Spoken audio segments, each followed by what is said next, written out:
السلام عليكم ورحمة الله. I hope you are doing great. اليوم إن شاء الله باش نحكيو على لا ريبريزونطاسيون ديال لي فاريابل ولا لي ستركتور في اللونغاج سي. والفكرة الأساسية من البروغراماسيون هي أني كيفاش نريبريزونطي ديك لانفورماسيون ولا الداتا اللي تكون عندي سو فورم دي زوبجي ولا دي فاريابل. ألوغ شنو هي الداتا؟ أون جينيرال حنا الداتا موالفين نتعاملو بها في حياتنا العادية. Let me give you an example. مثلا لي فيشي. دونك لي فيشي كاين فيشي بي دي اف، فيشي تكست، فيشي اكسل، فيشي وورد. الوغ هادو كاين كيفاش نقراهم اون لونغاج سي. مثلا حاجه اخرى لانفورماسيون ديال لاج، رايك في اني نمشي في الكود تاعي ونديكلاري انت اج ايغال باغ اكزومبل 23 ولا 25.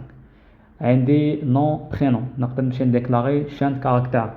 عندي تيب واحد اخر اللي هو كي تكون عندي باينري انفورميشن اللي هي 1 0، ما كاينش رينج اخر 1 ولا 0 فغي ولا فو. في اللونغاج سي ممكن نخدم بال1 و 0، ممكن نخدم بالتيب بوليان اللي هو ترو ولا فولس. كل حاجه عندها طريقه كيفاش نريبريزونطيها في اللونغاج بروغراماسيون. كما مديت لكم مثال قلت لكم على لاج ولا نون والبرينون، عندي طريقه كيفاش نمشي نريبريزونطي داكشي. مثلا عندي انا فيكتور، دونك ممكن نقاتلو لي فيكتور باغ اكزومبل يجي 1 0 0 1 5 6. المهم هو مجموعه من الارقام اللي جايه سيكونسيال جايه متتابعه. الوغ كيفاش نريبريزونطي انا هاد الفيكتور؟ نديكلاري طابلو. ما يمكنش ليا كل اليمون من داك الفيكتور نمشي نديكلاري له فاريابل، لا. دونك احسن طريقه باش نريبريزونطي الفيكتور هي اني نديكلاري طابلو.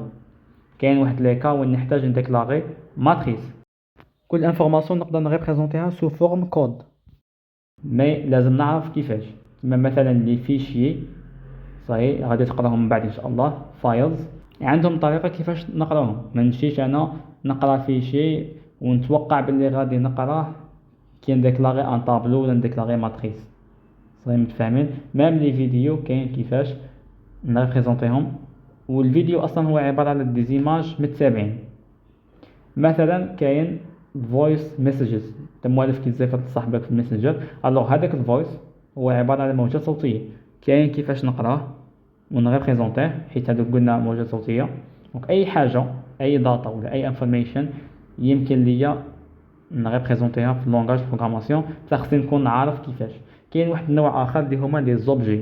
نمد لكم واحد المثال، الحساب البنكي. الوغ الحساب البنكي فيه دي انفورماسيون اللي نقدر نريبريزونطيها سو فورم اونتيتي ولا كلاس ولا نقولوا ستركتور. حيت كل حساب بنكي شنو عنده؟ رقم الحساب، اسم صاحب الحساب، شحال فيه ديال الفلوس. الوغ راه اونتيتي ما نقدرش نفصل هاد الفيتشرز على بعضياتهم. تسمى كيما جاتني هذيك لانفورماسيون نمشي نريبريزونطيها. جاتني فيكتور نمشي نريبريزونطيه سو فورم طابلو. جاتني انفورماسيون اللي نقدر نريبريزونطيها سو فورم ماتريس نديرها ماتريس. صحيح نفس الشيء بالنسبه لي ستركتور، كي تكون عندي اونتيتي نمشي نحطها سو فورم ستركتور. الوغ غير في اللونغاج سي ما عنديش داك المصطلح ديال كلاس كما عندي في الجافا ولا في السي شارب ولا، ما عندي ستركتور. وغير كمراجعه اخيره على الفيديو شنو كنت نقول، الفكره الاساسيه في لا ريبريزونطاسيون ديال الداتا ولا لانفورماسيون هي نكون عارف كيفاش نمثل ديك الداتا، خلينا نقولوا باحسن صوره ولا بالشكل السليم تاعها اللي هي اصلا مخدومه باش تنكتبها هكاك في اللونغاج دو بروغراماسيون. الفيديوهات الجايه ان شاء الله نحاول نشوفوا اكثر واكثر، ولذاك الحين الملاقات ان شاء الله.